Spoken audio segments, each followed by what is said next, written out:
যারা এই মিছিলে আছেন একটু আপনাদের সাথে একটু কথা বলি যে এই আন্দোলনের সময় নিশ্চয়ই আপনারা একাত্মতা হয়েছিলেন এবং সেই একাত্মতা নিশ্চয়ই এখনো আছে, তাই না? সেই সময়কার কথা আর এখনকার অনুভূতি একটু বলবেন। অনুভূতি আসলে খুবই ভালো, আনন্দের। স্বাধীন দেশে মনে হচ্ছে এই মিছিলে নামলাম। গত 5ই আগস্ট ছিলাম, আমরা 17 তারিখ থেকেও আন্দোলনে ছিলাম। সো আসলে অনুভূতিটা অনেক সুন্দর, কিন্তু তারও সাথে আমরা আসলে খুনিদের ও হত্যাকারীদের বিচার চাই, এই আশায় আসলে এই রাস্তায় নেমেছি। আমাদের আবেদনটা আপনি কি বলবেন?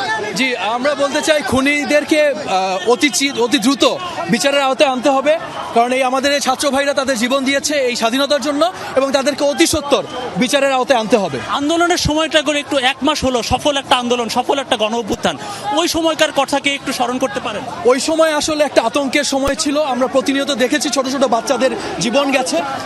এরপরে আমরা বাসায় থাকতে পারিনি, আমরা নেমে এসেছিলাম এবং আমরা তাদের সাথে একসাথে রাজপথে ছিলাম, এবং এটাই আসলে অনুভূতি। তবে এখন আমরা নির্দ্বিধায় কথা বলতে পারি, রাজপথে নামতে পারি, এটাই হচ্ছে আমাদের সবচেয়ে বড় অর্জন, যেটা ছাত্ররা এনে দিয়েছে।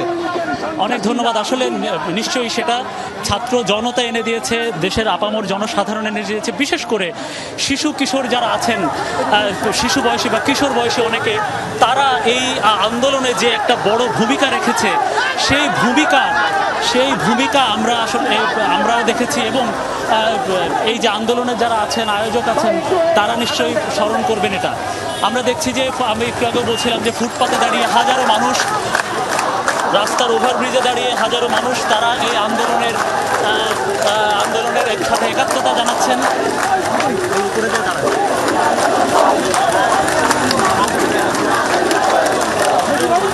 এভাবেই আমরা স্মরণ করতে পারি সেই জুলাই মাস, এভাবে আমরা স্মরণ করতে পারি আগস্ট মাস, যে জুলাই মাসে আসলে রাস্তার মোড়ে মোড়ে বিভিন্ন ক্যাম্পাসের সামনে থেকে এরকম যত কর্মসূচি হতো, যত মিছিল হয়েছে, সেই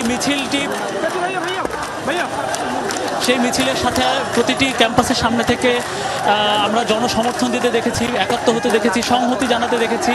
তো সেই রকম সংহতি এখন ঠিক এই মুহূর্তে ধানমন্ডি 32 মোড়ে অবস্থান করছে শহীদি মার্চ। সেই শহীদি মার্চটি আমরা শুরুটা দেখতে পাচ্ছি, শেষটা নিশ্চয়ই এখনো পর্যন্ত সেই ল্যাব এইড মোড়ের দিকে আছে। এত দীর্ঘ এই মিছিল, দীর্ঘ এই শহীদের এই যে শোকাবহ একটি দিনের যে স্মৃতিচারণ, সফল গণ অভ্যুত্থানের একটা দিনের স্মৃতিচারণ।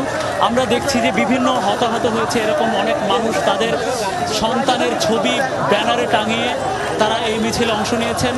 অনেকে বিভিন্ন দাবি দাওয়া নিয়ে এই মিছিলে ব্যানার করেছেন। সুশিক্ষিত একটা ব্যানারে বা একটা ফেস্টুনে লেখা সুশিক্ষিত জাতি গড়তে শিক্ষা খাতে উচ্চ বাজেট চাই। অনেকে বলছেন দুর্নীতিমুক্ত বাংলাদেশ চাই। অনেকে বলছেন যে আসলে এই যে ছাত্র জনতার যে বিভিন্ন দাবি দেওয়া ছিল, সেই দাবি দেওয়ার প্রতি একাত্মতা জানানো হচ্ছে এই কর্মসূচি থেকে।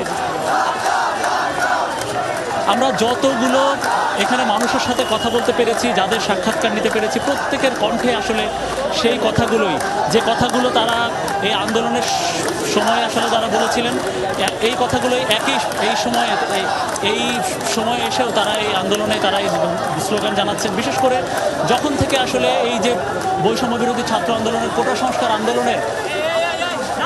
সংস্কার আন্দোলনটি যখন শুরু হয়, হামলা যখন শুরু হয়, নিহত হওয়ার ঘটনা যখন শুরু হয়, সেই সময় থেকে এই শিক্ষার্থীদের দাবি ছিল, এই ছাত্র জনতার দাবি ছিল সঠিক বিচার। যারা নির্দেশ দিয়ে, যারা একেবারে রাজপথে থেকে বা একেবারে সামনাসামনি গুলি চালাচ্ছে, নির্বিচারে পাখির মতো মানুষ মেরেছে, ওই সময়টায় আমরা সংবাদকর্মীরা সেটা আসলে দেখেছি। তো সেই ঘটনার পরিকল্পনা থেকে শুরু করে প্রত্যেকটা ক্ষেত্রে যারা ভূমিকা রেখেছেন, প্রত্যেকের বিচার চেয়েছিল ওই জুলাই মাসের আন্দোলন থেকে।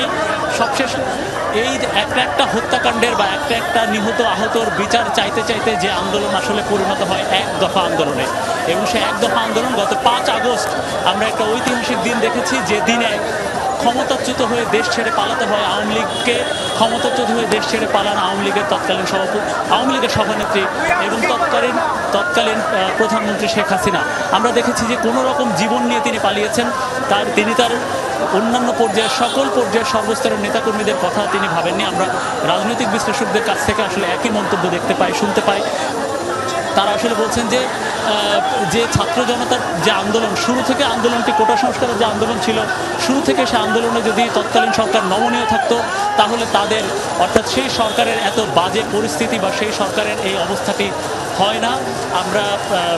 আমরা পরবর্তীতে দেখেছি যে নমনীয় যেহেতু থাকেনি, সেই একটা শুধু চাকরির জন্য, সরকারি চাকরির জন্য যে আন্দোলনটি ছিল, সেই আন্দোলনটি ধীরে ধীরে হয়ে পরিণত হলো এক দফার আন্দোলনে, সেই আন্দোলনটি ধীরে ধীরে পরিণত হলো গণ অভ্যুত্থানে, এবং যে অভ্যুত্থানে আসলে আওয়ামী লীগ সরকারের পতন ঘটে, যে অভ্যুত্থানে পতন ঘটে আওয়ামী লীগ সরকারের, যে অভ্যুত্থানে পতন ঘটে শেখ হাসিনা।